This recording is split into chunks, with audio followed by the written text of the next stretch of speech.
Bom dia! Mais uma vez aqui para aprender um pouquinho mais da palavra de Deus. E nessa manhã começamos o livro de Tiago e vamos dar continuidade. Mas para isso, vamos fazer uma oração primeiro, tá bom? Pai de amor, nós te louvamos, Senhor, pelas tuas misericórdias, porque podemos estar aqui para aprender um pouco mais do que tu queres de nós. Abençoe cada um de nós que vamos ouvir esta lição neste momento ou mais tarde. Quando for, Senhor, fala os nossos corações. Usa-me como canal de bênção, que possa transmitir aquilo que vem do Senhor. Prepara-nos, Senhor, para ouvir a tua voz. Por Cristo Jesus. Amém. Muito bem, então vamos agora compartilhar os slides desta lição. Pronto. E o primeiro.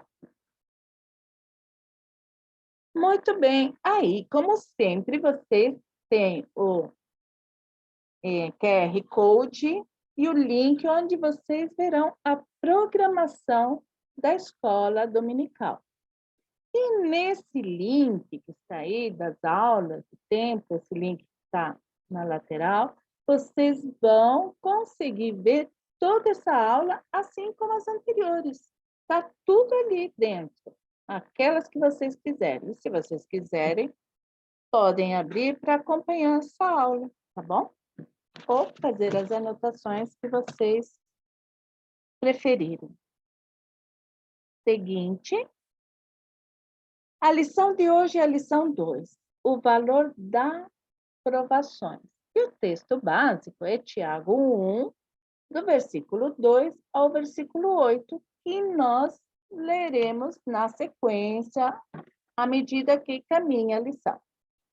O texto devocional é Gênesis 45, de 1 a 15. Eu não vou ler todo o texto devocional, mas é muito importante.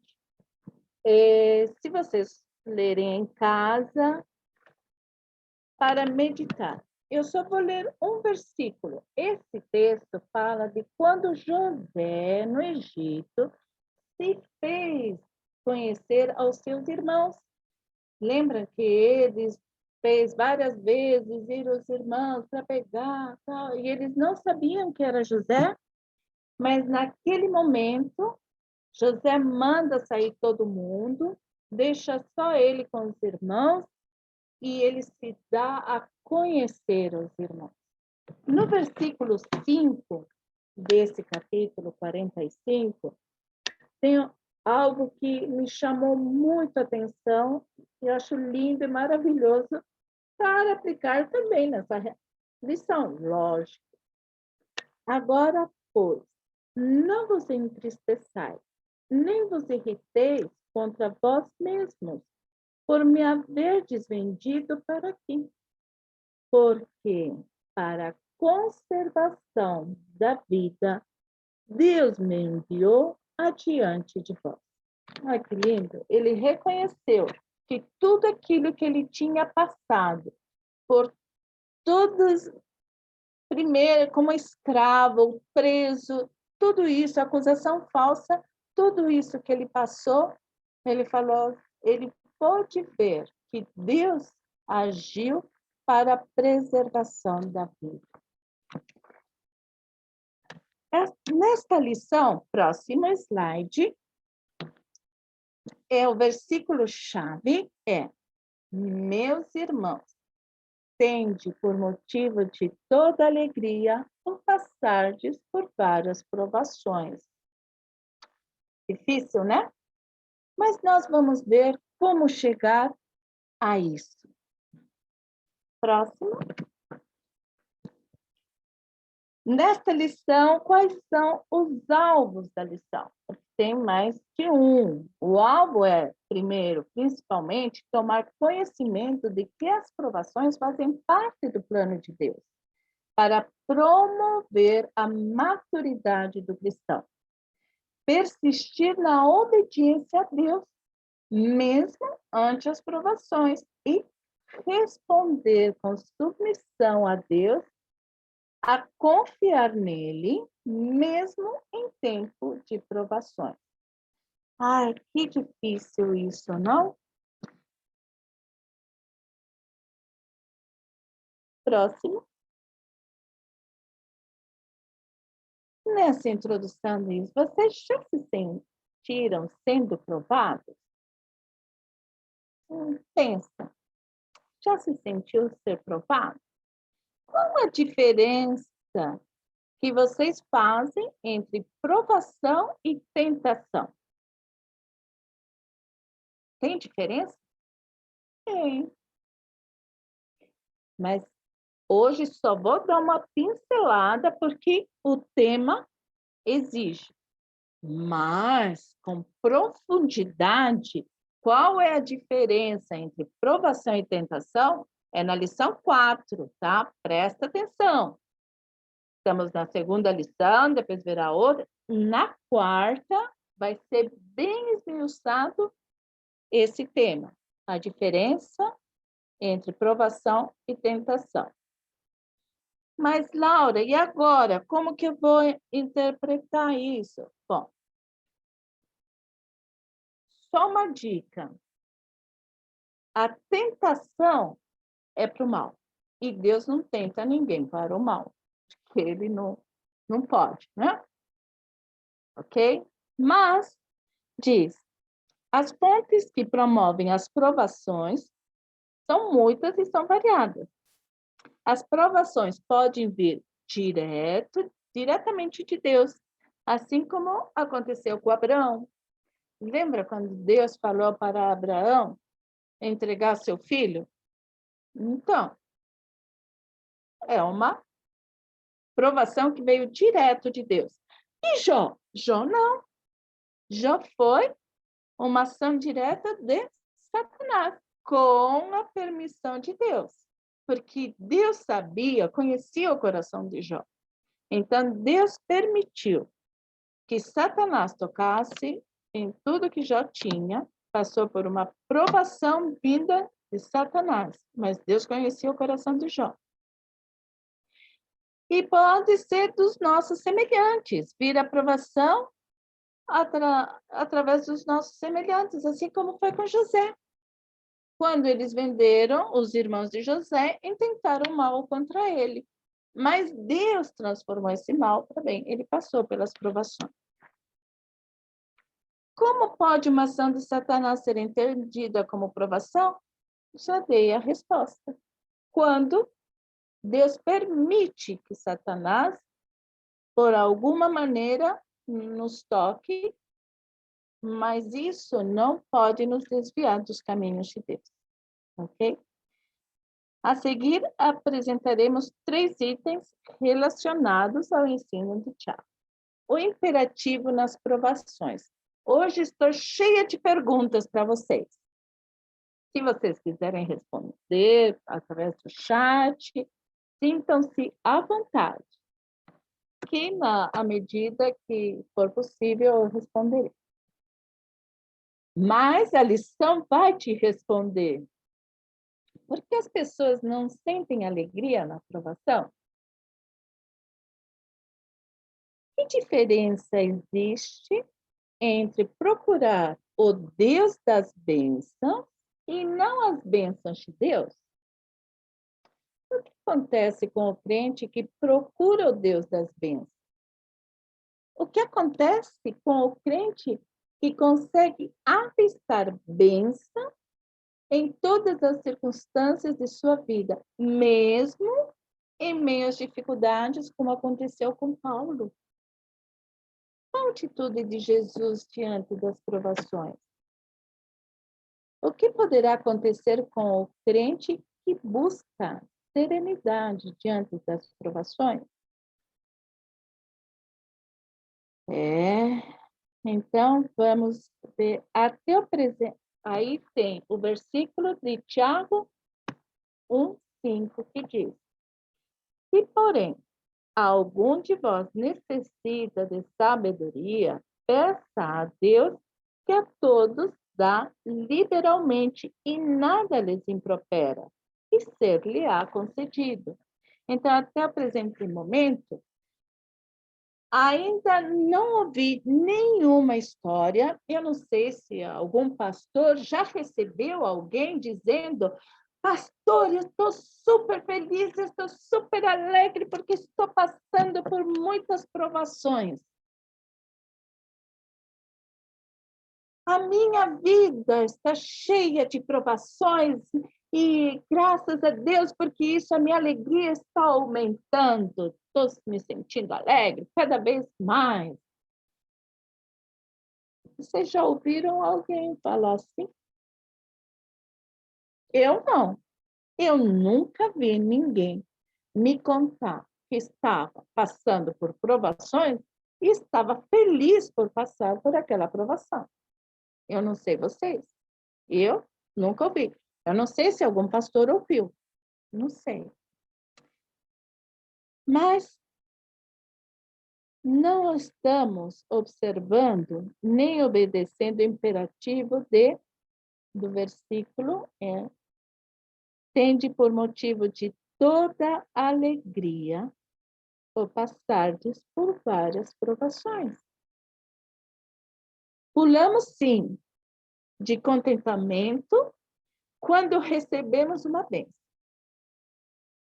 Entenda-se por bênção tudo aquilo que seria o nosso desejo de ter e possuir, além do que proporciona o bem-estar. As bênçãos de Deus na nossa vida incluem tanto aquelas que produzem prazer, como aquelas que nos causam dor. Essas são as bênçãos. Quando Paulo recebeu o espinho na carne, e esse lhe causava dor, porque diz que ele pediu 3 vezes, ele fala, pedi 3 vezes ao Senhor para me tirar o espírito na carne. Mas eu ouvi de Deus, a minha graça te basta. Então, vamos ver agora 3 exemplos desse imperativo nas provações. Seguinte slide. Abacuque. A disposição do coração do profeta era louvar ao Senhor a todo custo. Diz que o versículo de Abacuque 3, 17 a 19, que nós gostamos tanto e temos cantado também.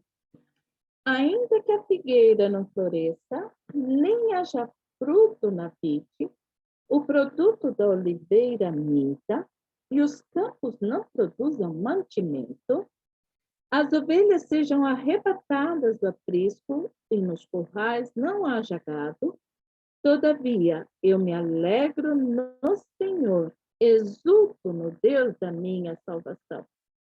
O Senhor Deus é minha fortaleza e faz os meus pés como os da corça e me faz andar altaneiramente.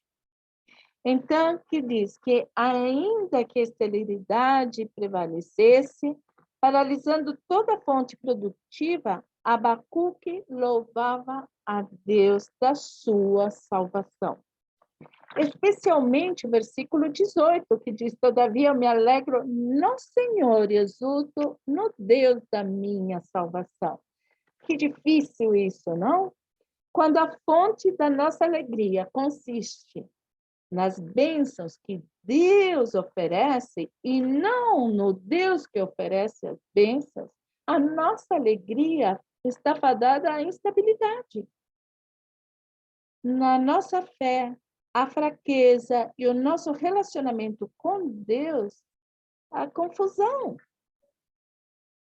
Infelizmente, hoje em dia, vemos muitas pessoas vão aos cultos, vão às igrejas com o único objetivo de receber a bênção de Deus.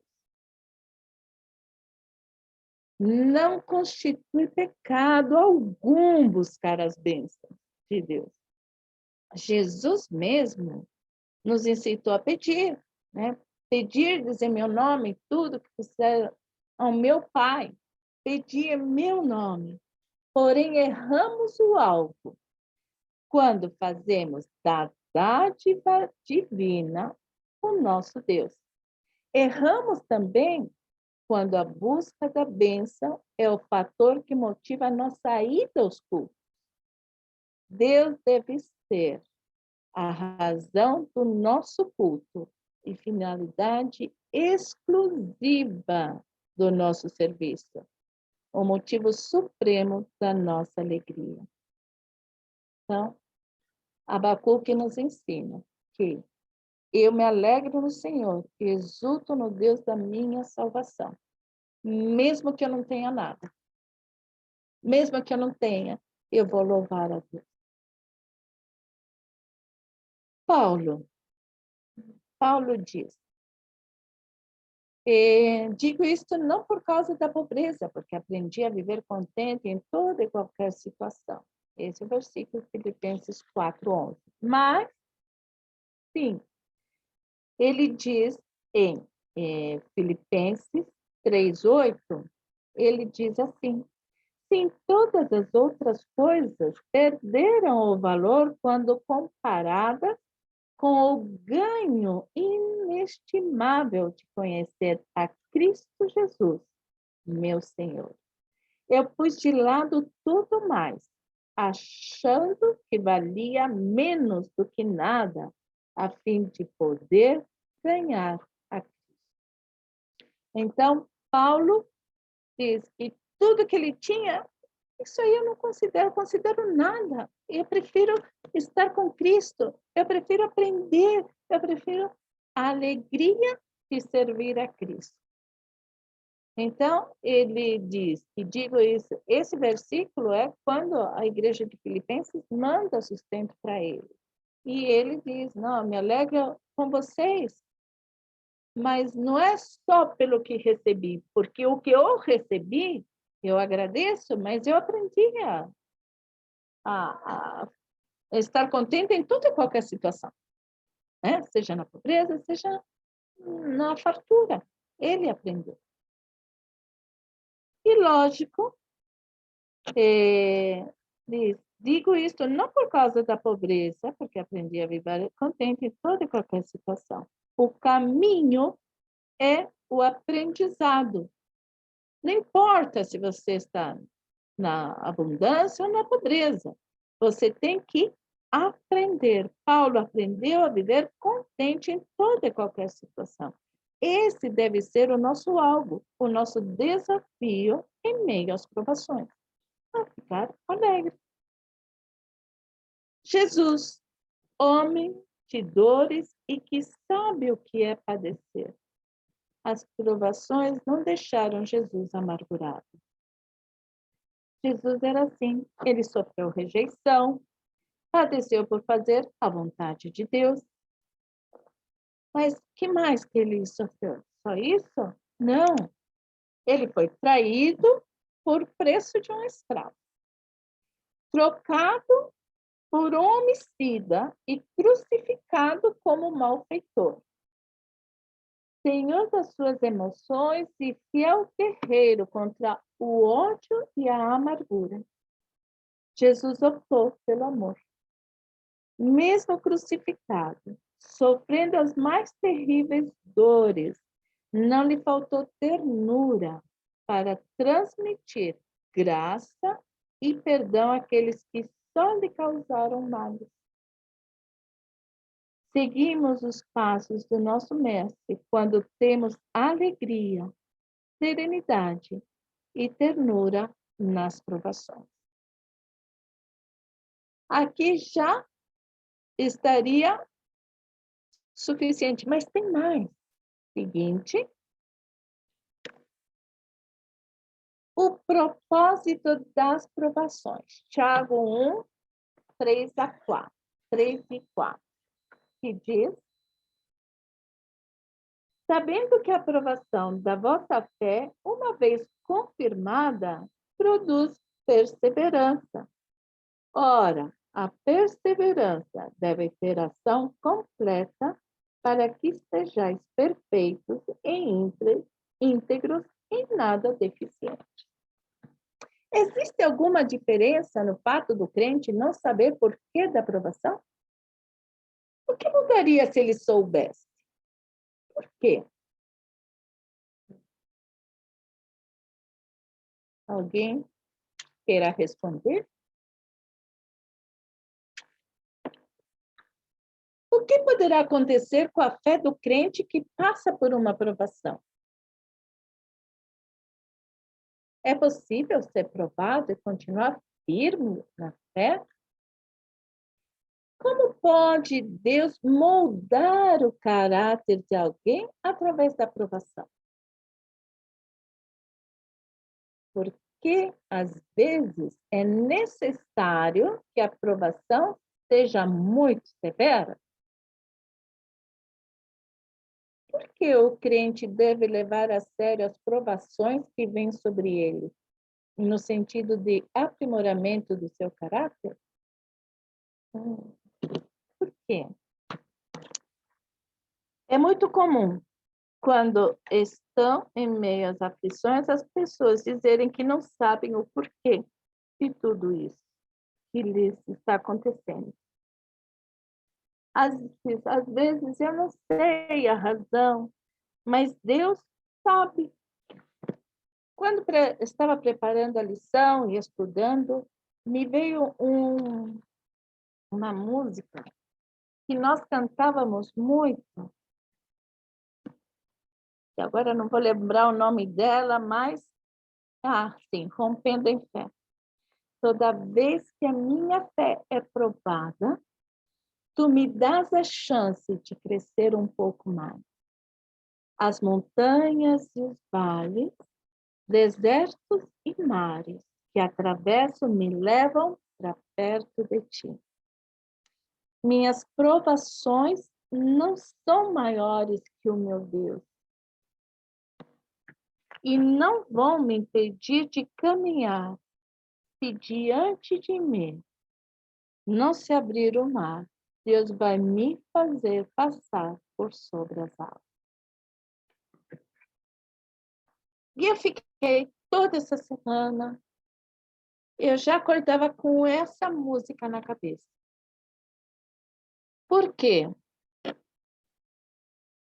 O próximo slide diz: as provações visam produzir dois resultados. Fé aprovada é aquela que produz perseverança. Abraão é considerado o pai da fé. Mas ele recebeu uma aprovação muito grande. Deus pediu o seu filho, seu único filho, em sacrifício. Foi por isso que ele foi chamado pai da fé. E ele, sem duvidar de Deus, ele levou. Eu pergunto, se Deus pedisse para você hoje, me dá teu filho em sacrifício, hoje, você não faria nada. Não, eu estou ouvindo coisa, isso é o inimigo me provocando. Essa seria a nossa atitude. Imagina que eu vou pegar meu filho. Mas Abraão não. Abraão, quando foi posto à prova, ele ofereceu Isaac. Sua fé esteve sobre o altar da aprovação. Fé aprovada é aquela que produz perseverança. Temos que perseverar. A fé genuína é resultado direto dos testes de que Deus faz uso para promovê-lo. Muitas vezes vem a aprovação, simplesmente Deus quer que nós aumentemos a nossa fé. Então, quando você fala assim, Deus, me ajuda na minha fé, cuidado, pode vir uma aprovação aí para você, para que a tua fé cresça. produz perseverança? Não, Senhor, mesmo através dessa provação, a minha fé em Ti é maior. Eu confio em Ti. Então, a aprovação visa que a nossa fé seja aprovada. Mas também caráter aprovado. A nossa experiência vai comprovar que a maioria das grandes mudanças que ocorreram em nosso caráter se deram em meio às provações. Você já reparou isso? O sofrimento muitas vezes age como um verdadeiro instrumento de graça para reduzir a nada o orgulho do soberbo e a autossuficiência do arrogante. Muitas vezes achamos que somos autossuficientes, mas não. Por isso que as provações têm como objetivo também polir o caráter, ainda que seja a ferro e fogo. Evidente, o poder transformador não está na dureza das tribulações, mas no Espírito Santo que age. Este sabiamente faz uso das circunstâncias e dos acontecimentos para nos instruir e nos moldar. Então, temos que prestar atenção. O que Deus está querendo me ensinar com isso? Eu não sei por que estou passando, mas eu vou procurar saber o que Deus quer me mostrar através disso. Muito bem. Chegamos ao último ponto. Próximo. O essencial nas provações. Tiago 1, 5 a 8, que diz: se, porém, algum de vós necessita de sabedoria, peça a Deus que a todos dá liberalmente e nada lhes impropera, e ser-lhe-á concedida. Peça, porém, com fé, em nada duvidando, pois o que duvida é semelhante à onda do mar impelida e agitada pelo vento. Não suponha esse homem que alcançará do Senhor alguma coisa. Homem de ânimo dobre, inconstante em todos os seus caminhos. Como a falta de sabedoria pode interferir em nossa compreensão do verdadeiro sentido da aprovação? Como poderíamos explicar a atitude de Paulo e Silas na prisão? Como reagir diante da provação que vem através de Satanás? O que Jesus fez diante de uma situação dessa? Como deve o crente agir quando a provação vem em forma de inveja ou de perseguição por pessoas que, às vezes, são bem próximas? Como explicar a atitude do silêncio diante de uma provação? Quando isto poderá ocorrer? Bom, as atitudes de Paulo e Silas na prisão é difícil de explicar, né? Porque eles foram açoitados, foram presos sem motivo algum, e eles todos cheios de ferimentos, porque aqueles açoites machucavam, eles cantavam. É fácil de explicar isso? Muitas vezes estamos andando e batemos o nosso dedinho na quina. Eu nunca vi ninguém. Ai, obrigada, ai, que bom. Bati o dedinho. É difícil, né? Imagina Paulo e Silas na prisão.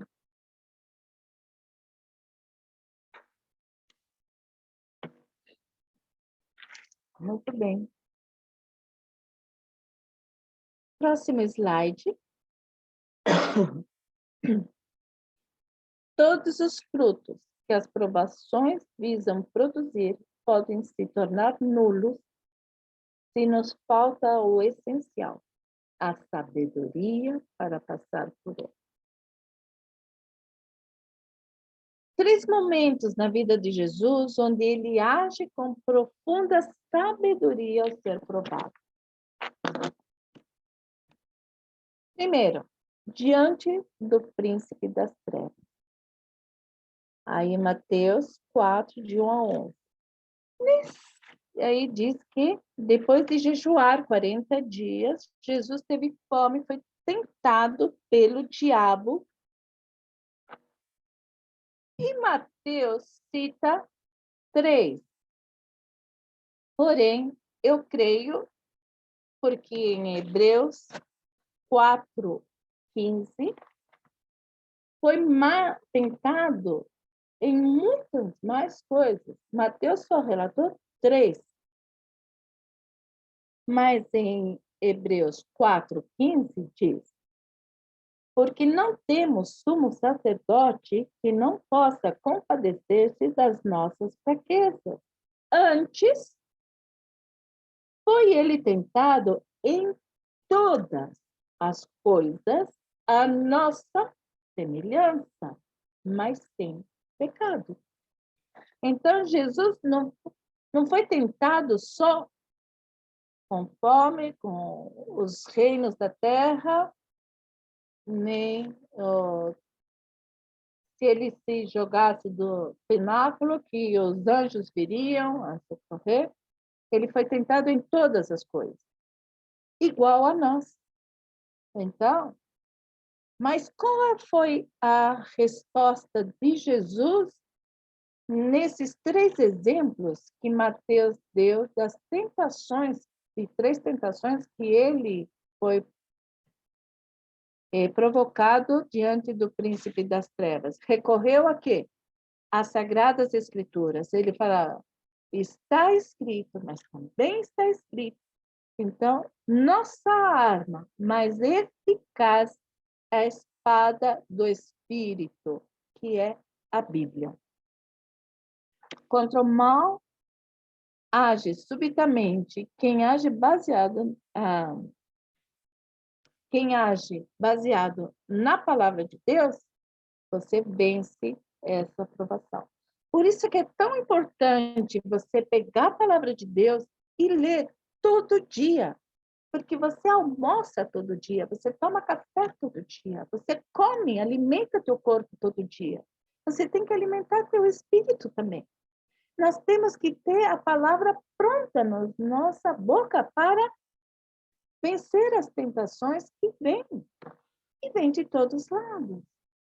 Assim como Jesus, né, que diz, recorreu à Escritura. Então, está escrito, está escrito. E bem, como que o Espírito Santo vai trazer à tua memória a palavra de Deus se você não a colocou primeiro na tua cabeça? Você tem que ler para o Espírito Santo poder trazer à memória aquilo que você já colocou. Colocar a palavra de Deus na tua mente faz parte do nosso dia a dia. Todo dia temos que ler. Todo dia temos que nos alimentar da palavra de Deus. Diante das autoridades judaicas, Mateus 21, 23 a 27. Eu não vou ler esse texto, mas é um dos textos que eu gosto muito. Por quê?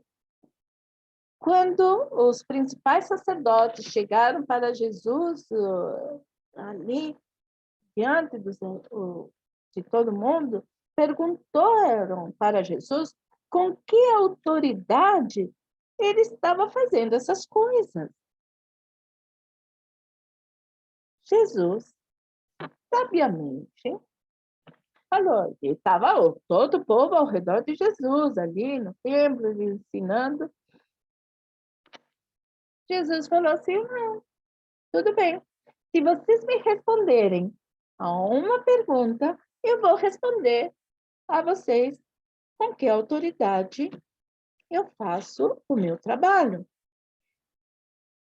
Aí ele lança a pergunta, de onde era o batismo de João? Do céu ou dos homens? É lógico que eles sabiam qual era a resposta, eles sabiam o que eles pensavam, que era dos homens e não do céu. Mas eles não podiam dizer isso porque o povo acreditava, cria que João Batista era profeta. E se era profeta, ele agia de acordo com o céu. Então, o batismo de João era de acordo com as coisas de Deus, do céu. E eles se calaram. E Jesus não teve que dar resposta. Isso é sabedoria. Muitas vezes temos que usar de sabedoria, não entrar em discussão, porque muitas vezes vêm as pessoas e para nos provocar, né? É isso, é aquilo. Não, eu não vou te dar resposta, porque aí eu não vou estar sendo sábio. Então, a nossa resposta tem que ser com sabedoria. E a sabedoria vem de Deus. E a nossa sabedoria vem em aprender, em ouvir, em saber o que Deus quer de nós.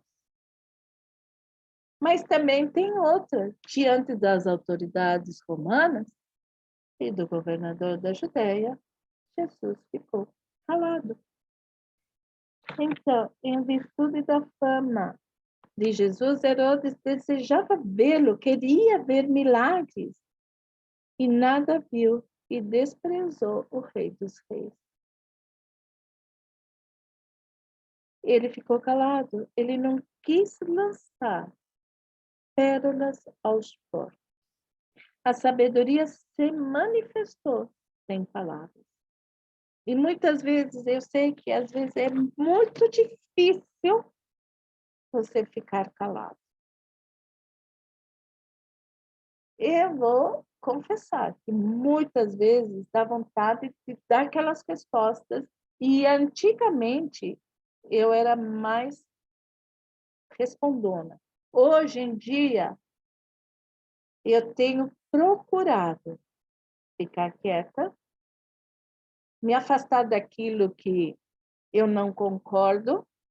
Por exemplo, eu tenho evitado de entrar nas redes sociais, porque eu vejo posts lá que dá vontade de responder, falar.